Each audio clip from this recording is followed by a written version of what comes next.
A day in my life video பார்ப்போமா? அதுக்கு முன்னாடி என்னோடய வாய்ஸ்க்கு எல்லோரும் மன்னிச்சிருங்க. ஏன்னா கொஞ்சம் கோல்டு காஃப் இருக்கனால வாய்ஸ் டோட்டலாக சேஞ்ச் ஆகிடுச்சு. நான் காலையில் எழுந்திரிச்சதையும் ரெஃப்ரெஷ் ஆகிட்டு வந்துட்டு என் கிச்சனை தான் பார்த்தேன்.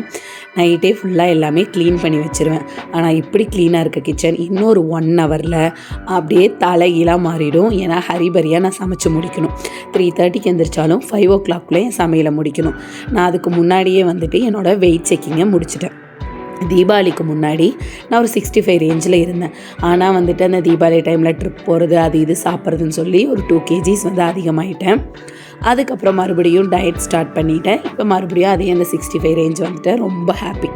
இன்றைக்கி எனக்கு கோல்டு இருக்கனால கொள்ளு ரசம் வைக்கலான்னு சொல்லிட்டு பச்சை செலவு கொள்ளு ரசம் தான். இது எப்படி வைக்கிறதுங்கிறது கூட உங்களுக்கு ஒரு வீடியோவில் ஷேர் பண்ணுறேன். அதுக்குள்ளே என் ஹஸ்பண்டும் எந்திரிச்சு ஃபுல்லாக ரெஃப்ரெஷ் ஆகிட்டு தீபம் போடுற வேலையெல்லாம் அவர் பண்ணிடுவார். அது முடித்ததையுமே எனக்கு வந்துட்டு 5 o'clock ஒரு ஆன்லைன் கிளாஸு. இது வந்து US கிளாஸு. நம்மளுக்கு இங்கே மார்னிங் 5னா அவங்களுக்கு அங்கே ஈவினிங் டைமாக இருக்கும்.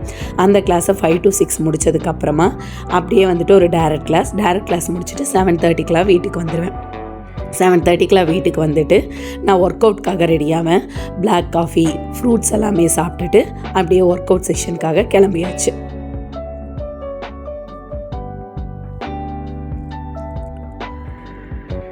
இப்போ வந்து பார்த்திங்க அப்படின்னா நம்மளோட கவர்மெண்ட் சுற்றியும் கோயம்புத்தூரில் இருக்க எல்லா இடத்துலையுமே இந்த லேக்கை சுற்றி ஒரு பார்க் மாதிரி ரெடி பண்ணிட்டாங்க. அதனால் இப்போ நிறைய பேர் வாக்கிங் போகிறது, ஜாகிங் போகிறது, அங்கே வந்து யோகா பண்ணுறதுங்கிறது மட்டும் இல்லாமல் நிறைய சின்ன சின்ன கடைகளும் வந்துருச்சு. வெஜிடபிள்ஸ் ஆகட்டும், ஸ்நாக்ஸ் அப்படின்னு சொல்லி கொண்டு வந்து அந்த இடமே எப்போவுமே ஒரே ஒரு திருவிழா வைபு அந்த மாதிரி ஆகிடுச்சு. அதெல்லாம் பார்த்துக்கிட்டே அப்படியே நம்ம ஒர்க் அவுட்டுக்கு வந்தாச்சு. இன்றைக்கி ஒரு ஃபுல் பாடி ஒர்க் அவுட் தான். மைல்டான ஒர்க் அவுட்ஸ் தான் இன்றைக்கி பண்ணிக்கிட்டேன். உடம்பு முடியாதனால இந்த ஒர்க் அவுட்ஸ் எல்லாமே வந்துட்டு எப்படி என்ன பண்ணுறதுன்னு சொல்லி உங்களுக்கு போடுறேன் கண்டிப்பாக. இது ஒரு ஃபுல் பாடி ஒர்க் அவுட்ஸ் தான்.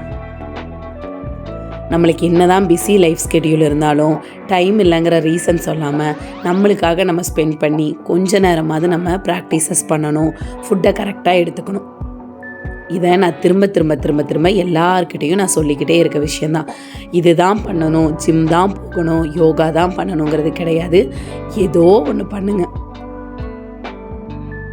ஏன்னா நம்ம இப்போ ஃபிட்டாக இல்லை அப்படின்னாலும் நம்ம ஃப்யூச்சரில் ஏஜ் ஆனதுக்கப்புறமா நம்மளோட வேலையை நம்மளே பண்ணிக்கிற அளவுக்கு கண்டிப்பாக நம்ம ஃபிட்டாக இருக்கணும். ஒர்க் அவுட் முடித்ததுக்கப்புறம் இருக்கக்கூடிய ஃபேஸ் தான். எப்போவுமே சாட்டர்டே மட்டும் ப்ராக்டிஸ் முடித்ததுக்கப்புறமா வெளியே டீ சாப்பிட போவோம். அது வந்து ஒரு டீம் மீட் மாதிரி இருக்கும். சாப்பிட்டு முடிச்சுட்டு வீட்டுக்கு வந்துட்டு கொஞ்சம் ரெடி ஆகிட்டு இன்றைக்கி என்னோடது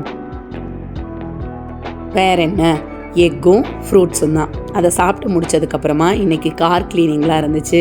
காரு பைக்கெல்லாம் க்ளீன் பண்ணிவிட்டு அந்த கார் பார்க்கிங் ஏரியாலாம் கூட்டி கழுவுறது இந்த மாதிரி வேலை எல்லாமே சாட்டர்டேஸில் முடிச்சிருவேன்.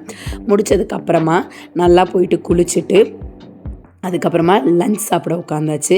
ஏன்னா இந்த ஒர்க்கெல்லாம் முடித்து வாஷிங் மிஷினில் துணி லோட் பண்ணுறதெல்லாம் முடிக்கும் போதே லஞ்ச் டைம் வந்துருச்சு. லஞ்சுக்கு வந்துட்டு சாப்பாடு, கொள்ளு ரசம், பொரியல். இன்றைக்கி என்னோடய சீட் டே. ஸோ அது கூட வந்துட்டு கொஞ்சமாக பொட்டேட்டோ சிப்ஸ் எடுத்துக்கிட்டேன். அதுக்கு தான் அப்படி ஒரு சிரிப்பு. ஆனால் இவ்வளவும் நான் சாப்பிடல, அதுலேருந்து கொஞ்சம் தான் எடுத்துக்கிட்டேன். அது முடித்ததுக்கப்புறமா இன்றைக்கி எனக்கு ரொம்ப சந்தோஷமான நாள். ஏன்னா எங்களோட ஸ்டூடெண்ட் ஜீவா ஆதர்ஷ்னு சொல்லிட்டு இப்போ வந்து நெட்ஃப்ளிக்ஸில் வந்திருக்க ஸ்டீஃபன் படத்தில் சவுண்ட் டிசைனராக ஒர்க் பண்ணியிருக்காங்க. ஃபஸ்ட் அவரோட தமிழ் படம். எல்லோரும் கண்டிப்பாக பாருங்கள். எனக்கு ரொம்ப பிடிச்சிருந்துச்சு. உங்களுக்கும் பிடிக்கும். கண்டிப்பாக பார்த்து இதுக்கு சப்போர்ட் பண்ணி கொடுங்க.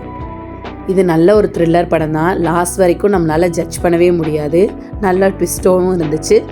எனக்கு ரொம்ப பிடிச்சிருந்துச்சு. ஏன்னா சவுண்ட் டிசைனிங்னால் இதுக்கு முன்னாடி என்னன்னே தெரியாது. இப்போ நிறையா விஷயங்களை நோட் பண்ண ஆரம்பிச்சிருக்கோம். அடுத்ததான் வந்துட்டு டின்னருக்கு எனக்கு உடம்பு முடியலங்கனால வெளியே கடையில் தான் வாங்கிட்டு வந்து சாப்பிட்டோம். அவ்வளோதான். தேங்க்யூ.